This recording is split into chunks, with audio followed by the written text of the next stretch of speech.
Hello, Assalamu alaikum. Welcome to my YouTube channel. How are you? I am Hifza and today I will teach you about active voice and passive voice. First of all, you have to know about what is active voice sentences and passive voice sentences. इसका बहुत important role होता है matric के papers में भी और वैसे भी इंग्लिश सेंटेंसेस जैसे कि पीछे लेक्चर में हमने किए हैं। तो आज हम करेंगे active voice and passive voice. ये इसके मैंने नोट्स भी बनाए हैं जो कि मैं अपने इंस्टाग्राम पर अपलोड कर दूँगी अकाउंट पर और टिकटॉक अकाउंट पर भी अपलोड कर दूँगी। फर्स्ट ऑफ ऑल हम एक्टिव वॉइस और पैसिव वॉइस से स्टार्ट करते हैं। तो एक्टिव वॉइस वो सेंटेंस होते हैं जिनमें हमें सब्जेक्ट जो होता है वो सब्जेक्ट ने कोई काम किया होता है, सब्जेक्ट ने कोई काम किया होता है। जबकि पैसिव वॉइस वो सेंटेंस होता है जिसमें सब्जेक्ट पर काम हुआ होता है, काम सब्जेक्ट ने एक्टिव वॉइस में काम किया होता है और सब्जेक्ट पैसिव वॉइस पे काम हो रहा होता है। इसी तरह मैंने उसमें नोट्स में भी लिखा है कि एक्टिव वॉइस सेंटेंसेस और पैसिव वॉइस सेंटेंसेस में एक्टिव वॉइस सेंटेंसेस वो होते हैं जुमला, ऐसा सेंटेंस या ऐसा जुमला जिसमें सब्जेक्ट ने कोई काम किया हो तो हम उसे क्या कहते हैं, एक्टिव वॉइस। जबकि पैसिव वॉइस वो सेंटेंस होता है जिसमें सब्जेक्ट ने कोई काम नहीं किया होता लेकिन सब्जेक्ट पे काम हो रहा होता है। मतलब लेट्स सपोज हमारे पास एक सब्जेक्ट है, लेट शी कह लेते हैं हम, और इसमें एक्टिव वॉइस में इसने काम किया होगा जबकि पैसिव वॉइस में शी पर काम मतलब इस पर काम सब्जेक्ट पे काम हो रहा होगा। तो मैंने यही लिखा है, जुमला जिसमें सब्जेक्ट ने कोई काम किया हो उसे एक्टिव वॉइस कहते हैं और जुमला जिसमें सब्जेक्ट ने कोई काम ना किया हो, सब्जेक्ट पर एक काम सरजद हुआ हो, वो जुमला जिसमें सब्जेक्ट पर एक काम सरजद हुआ हो उसे पैसिव वॉइस कहते हैं। अब एग्जाम्पल देख लेते हैं। एग्जाम्पल है she bought a new car. इसमें मैं आपको समझाती हूँ। She bought a new car, ये हमारे पास कौन सा है, एक्टिव वॉइस, जिसमें ये शी क्या है, सब्जेक्ट है, और जबकि अभी हम सब्जेक्ट पे बात कर रहे हैं और ये क्या है, ऑब्जेक्ट है। और अगर हम इसका पैसिव वॉइस लिखें, ये एक्टिव वॉइस है और ये पैसिव वॉइस लिखें तो वो क्या होगा, a new car was BOUGHT bought by her. अब मैंने ये बास क्यों लगाया और इसकी थर्ड फॉर्म बाउट क्यों लगाई तो वो मैं आगे रूल्स में बताऊंगी कि क्यों लगाते हैं और बाय क्यों लगाया, वो इसके रूल्स हैं पैसिव वॉइस के जो कि थर्ड फॉर्म भी यूज़ होती है और कौन सा हेल्पिंग वर्ब यूज़ हो रहा होगा और बाय क्यों लगाएंगे वो उसकी बात नहीं करते। अब अभी हम एक्टिव वॉइस में सब्जेक्ट और ऑब्जेक्ट की बात करें। इसमें सब्जेक्ट क्या होगा, इसमें पैसिव वॉइस में सब्जेक्ट जो ऑब्जेक्ट था ना एक्टिव वॉइस का वो इसका सब्जेक्ट बन गया, वो जो सब्जेक्ट था वो इसका ऑब्जेक्ट बन गया। मतलब ये सब्जेक्ट जिस पे काम हो रहा था वो एक्टिव वॉइस में सब्जेक्ट पे काम हो रहा है, लेकिन पैसिव वॉइस में देखिए जो हमारे पास एक्टिव वॉइस का ऑब्जेक्ट था उसको सब्जेक्ट बना के उस पर काम हो रहा है, ये काम कर रही थी और इस पर काम हो रहा है। तो इस पर मैं आपको एग्जांपल इसमें बता देती हूँ। She bought a new car was bought by her. इस पहले फ़िक्रे में क्या है, सब्जेक्ट मतलब शी ने एक काम किया है इसलिए ये एक्टिव वॉइस सेंटेंस है, और जबकि दूसरे सब्जेक्ट में अ न्यू कार ने कोई काम नहीं किया लेकिन उस पर काम हो रहा है। मतलब इस न्यू कार ने तो कोई काम नहीं किया लेकिन इस पर काम हो रहा है, इसलिए हम इसको क्या कहेंगे, इसको पैसिव वॉइस सेंटेंस कहेंगे। यही मैंने इसमें लिखा है, नोट्स बनाए हैं। आगे इसके जो इंपॉर्टेंट रूल्स होते हैं ना, मैंने एग्जाम्पल्स नहीं दिए हैं, एग्जाम्पल्स के साथ नहीं समझाया, बीच में मैं दरमियान में मैं इसमें एग्जाम्पल्स बता दूंगी, इसमें रफ पे समझा दूंगी, लेकिन मैंने रूल्स के साथ कोई एग्जाम्पल नहीं दिए, इंपॉर्टेंट रूल्स बस बता दिए हैं नोट्स में भी और इसमें भी सिर्फ इंपॉर्टेंट रूल्स बताऊंगी। अगर आपको एग्जाम्पल्स भी चाहिए हो तो मुझे कमेंट में बता सकते हैं, फिर मैं एग्जाम्पल्स के साथ समझा दूँगी जो इंपॉर्टेंट रूल्स। अगर इसी इंपॉर्टेंट रूल्स को आप सबको फॉलो कर लेंगे और एग्जाम्पल्स की प्रैक्टिस करते जाएंगे तो आपको समझ आ जाएगी कि एक्टिव वॉइस को पैसिव वॉइस में किस तरह चेंज करते हैं। तो रूल्स की बात करते हैं। तो सबसे पहले रूल्स जो है, following are the important rule for changing the active voice sentences into passive voice sentences. Rule number 1 2 3, इसी तरह मैंने कोई 8 रूल इंपॉर्टेंट रूल्स लिखनी है, इन्हीं रूल्स को फॉलो करेंगे तो आपका एक्टिव वॉइस सेंटेंसेस आपको पैसिव सेंटेंसेस में चेंज करना आ जाएगा। तो पहले रूल की बात करते हैं। रूल नंबर 1 जो मैंने आपको बताया है कि एक्टिव वॉइस का जो मैंने इसमें बता दिया पहले, ये देखें, कि जो सब्जेक्ट होगा वो ऑब्जेक्ट में चेंज हो जाएगा, और जो ऑब्जेक्ट होगा वो सब्जेक्ट में चेंज हो जाएगा, जो सब्जेक्ट होगा वो ऑब्जेक्ट में चेंज हो जाएगा। इसी में ये बताया कि एक्टिव वॉइस का जो सब्जेक्ट पर हर जुमले में पैसिव वॉइस का जुमला बन जाता है, और एक्टिव वॉइस का ऑब्जेक्ट हर जुमले में पैसिव वॉइस का सब्जेक्ट बन जाता है। ये शी लव्स मी, इसमें मैंने एग्जाम्पल दी है, शी लव्स मी। तो ये जो सब्जेक्ट है और ये जो ऑब्जेक्ट है एक्टिव वॉइस में, पैसिव वॉइस में जाके ये जो होगा ऑब्जेक्ट बन जाएगा, और ये क्या होगा, सब्जेक्ट बन जाएगा। जिस तरह ये शी और अ न्यू कार था, शी जो था सब्जेक्ट था, इधर जाके ऑब्जेक्ट बन गया, और जो इसमें सब्जेक्ट था वो इधर जाके ऑब्जेक्ट बन गया।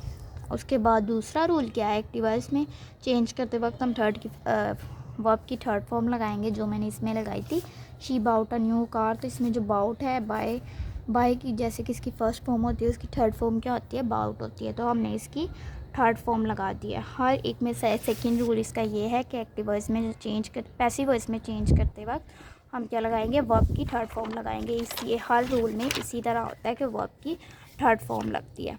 उसके बाद थर्ड रूल इसका ये है कि पैसिव वॉइस में चेंज करते वक्त थर्ड फॉर्म के बाद बाय लगाएंगे। मैंने कहा था ना कि जब इसमें बाउट क्यों यूज़ कर रही हूँ, वाज क्यों यूज़ कर रही हूँ, बाय क्यों यूज़ कर रही हूँ, मैं आपको बाद में बताऊँगी। तो इसका फर्स्ट रूल क्या था, सब्जेक्ट ऑब्जेक्ट में चेंज हो जाएगा, ऑब्जेक्ट सब्जेक्ट में चेंज हो जाएगा। सेकेंड रूल इसका क्या है कि मैंने भी बताया कि इसकी थर्ड फॉर्म लग जाएगी। तो बाउट इसकी थर्ड फॉर्म है, बाउट इसकी थर्ड फॉर्म है। उसके बाद मैंने थर्ड रूल में बताया, तो हर एक में क्या आ जाएगा, बाय आ जाएगा। पैसिव वॉइस में चेंज करते वक्त हर एक में बाय लगा देंगे। उसके बाद रूल नंबर 4 में है कि अगर हमारे पास एक कोई सेंटेंस है, अगर हम उसको लेते हैं एक्टिव वॉइस में जो सेंटेंस होता है, अगर हम उसको लेंगे वो प्रेजेंट का होगा, तो जब हम उसका पैसिव वॉइस करेंगे तो याद रहे कि वो प्रेजेंट में ही रहेगा।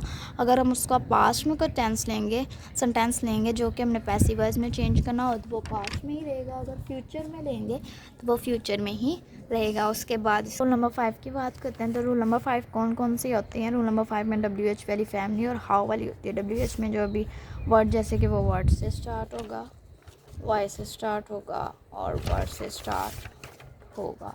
तो पैसिव वॉइस में जब हो जाएगा तो वो शुरू में ही रहेगा। मतलब what are you doing, where, why are you sad. तो वो जो जुमले होंगे व्हाट, वाई वाले और वर्ड वाले, जब वो पैसिव वॉइस में जब हम उनको चेंज करेंगे एक्टिव वॉइस से, तो वो व्हाट, वर्ड और वाई हमेशा शुरू में ही रहेंगे, और उसके फ़ौरन बाद हेल्पिंग वर्ब लगेगा। जो भी helping verb is are am और जो चेंज करेंगे पैसिव वॉइस में, तो चेंज हो जाएगा। तो वो जो हेल्पिंग वर्ब होगा वो शुरू में ही रहेगा। तो ये रूल नंबर कौन सा है, 5। अब हम बात करते हैं रूल नंबर 6 की।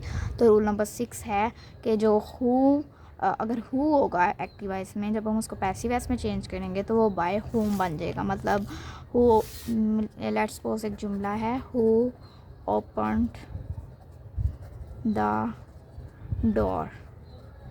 तो जब हम इसको पैसिव वॉइस में चेंज करेंगे तो पैसिव वॉइस में जो ये हु होगा वो चेंज हो जाएगा बाय होम में। जैसे पैसिव वॉइस में बाय तो लगता ही है, लेकिन जब कोई जुमला आ जाएगा हु का WH की फैमिली से थोड़ा अलग करके है तो ये WH वाली फैमिली में इंक्लूड, लेकिन जब ये WH वाली फैमिली में हु आ जाएगा तो हु की जगह जब उसको स्टार्ट में ही रहेगा, तो ये तो मैंने पहले बता दिया, जब वो स्टार्ट में आएगा तो साथ उसके बाय होम लगेगा। आप रूल नंबर 7 की बात करते हैं। तो इम्पेरेटिव सेंटेंसेस कोई सा भी हो सकता है।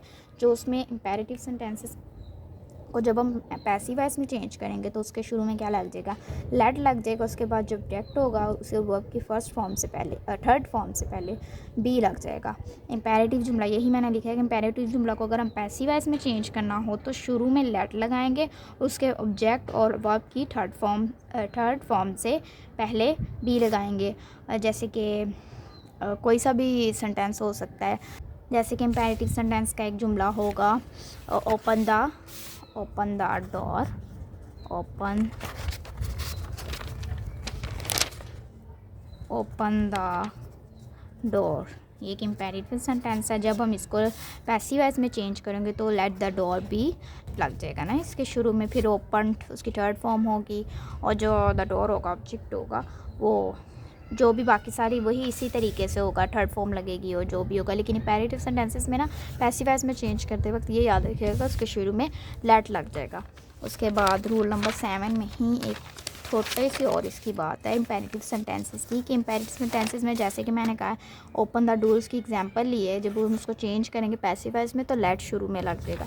इसी तरह अगर हम इम्पेरेटिव सेंटेंसेस ही लें लेकिन वो कोई नेगेटिव में हो, तो जो नेगेटिव में सेंटेंस होगा तो हम डू नॉट की कोई हो, जैसे कि डू नॉट आ जाए उसमें, तो हम सबसे पहले लेट में तो चेंज करेंगे लेकिन उसके साथ ऑब्जेक्ट को ही आ जाएगा, ऑब्जेक्ट जो सब्जेक्ट में चेंज हो रहा होगा और साथ नोट लगा देंगे। मतलब डू की बजाय जैसे कि लेट लगेगा इम्पेरेटिव सेंटेंसेस में, तो अगर नोट वाला जुमला होगा, नेगेटिव वाला जुमला होगा तो इसमें लेट नोट लगेगा। उसके बाद मैं एक इम्पॉर्टेंट नोट बता दूं जो कि मैंने इस रूल्स में इंक्लूड नहीं किया, लेकिन वो ये है कि अगर कोई यूनिवर्सल ट्रूथ होगा तो वो पैसिव वॉइस में चेंज नहीं हो सकता। कोई भी यूनिवर्सल ट्रूथ अगर एक्टिव वॉइस को पैसिव वॉइस में चेंज करने वाला कोई भी क्वेश्चन होगा तो कोई भी सेंटेंस यूनिवर्सल ट्रूथ होगा तो वो कभी भी पैसिव वॉइस में चेंज नहीं होगा।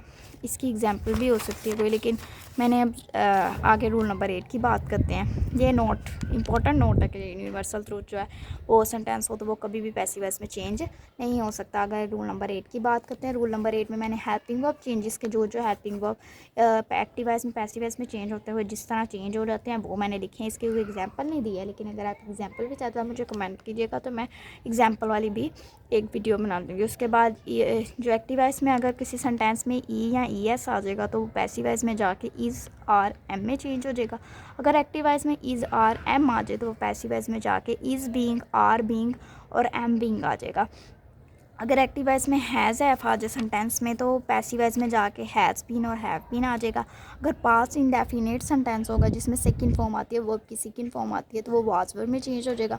अगर हम एक्टिव वॉइस में वो सेंटेंस होगा पास्ट वर्ब वाला सेंटेंस हो जाएगा तो वो वाज बीइंग, वर्ब बीइंग आ जाएगा। हैड वाला एक्टिव वॉइस में होगा तो पैसिव वॉइस में जाके हैड बीन बन जाएगा। फ्यूचर की जो होते हैं विल और शैल एक्टिव वॉइस में होगा तो वो पैसिव वॉइस में जाके विल बी, शैल बी बन जाएगा।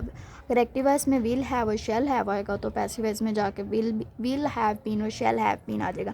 इसी तरह कुछ होते हैं जैसे can, may, could, might, must, would, should. अगर ये आ जाए एक्टिव वॉइस में तो जब हम उसको पैसिव वॉइस में चेंज करेंगे तो वो कैन बन जाएगा कैन बी, मे बन जाएगा मे बी, कुड बन जाएगा कुड बी, मस्ट बन जाएगा मस्ट बी और माइट बन जाएगा माइट बी, वुड बन जाएगा वुड बी और शुड बन जाएगा शुड बी। अब इसके साथ ये याद रखिएगा जब हम हेल्पिंग वर्ब लगाएंगे तो साथ पैसिव वॉइस की पैसिव वॉइस में जब हम हेल्पिंग वर्ब में चेंज ये पैसिव एक्टिव वॉइस के हेल्पिंग वर्ब से जब हम पैसिव वॉइस में चेंज करेंगे तो हमेशा ये याद रखिएगा कि उसके साथ थर्ड फॉर्म लगेगी। अब जो हमने एक्टिव वॉइस और पैसिव वॉइस हमने पूरी कंप्लीट तो उसकी स्टडी कर ली, उसके रूल्स मैंने बता दिए। जो कि रूल्स आप यूज़ करेंगे तो आपको सारे सेंटेंसेस ये जो इंपॉर्टेंट रूल्स है जो अप्लाई करेंगे एक्टिव वॉइस में तो वो पैसिव वॉइस में अच्छी तरह चेंज हो जाएंगे। लेकिन उसके लिए एग्जांपल्स आपको लेनी पड़ेंगी, ज़्यादा से एग्जांपल करेंगे, practice makes a man perfect, यही बात है। उसके बाद एक्टिव वॉइस सेंटेंसेस और पैसिव वॉइस सेंटेंसेस क्या होते हैं, जैसे हमने पैसिव वॉइस और एक्टिव वॉइस सिर्फ किए हैं। अगर हम एक्टिव सेंटेंसेस और पैसिव सेंटेंसेस होते कौन से हैं? एक्टिव सेंटेंसेस वो होते हैं जिसमें active sentences are about what people और थिंग डू, कि लोग क्या कर रहे होते हैं। जबकि पैसिव वॉइस सेंटेंस में होते हैं कि लोग कर क्या रहे होते हैं, हो क्या होता है उनके साथ।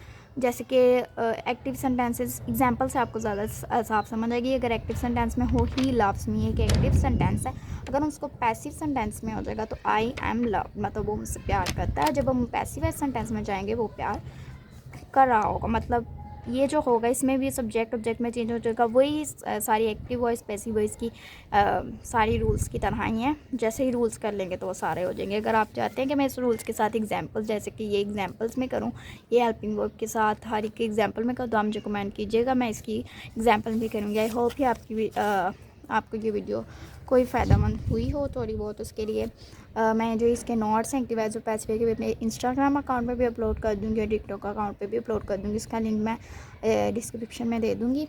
और सब्सक्राइब मेरी channel. Thank you for watching this video.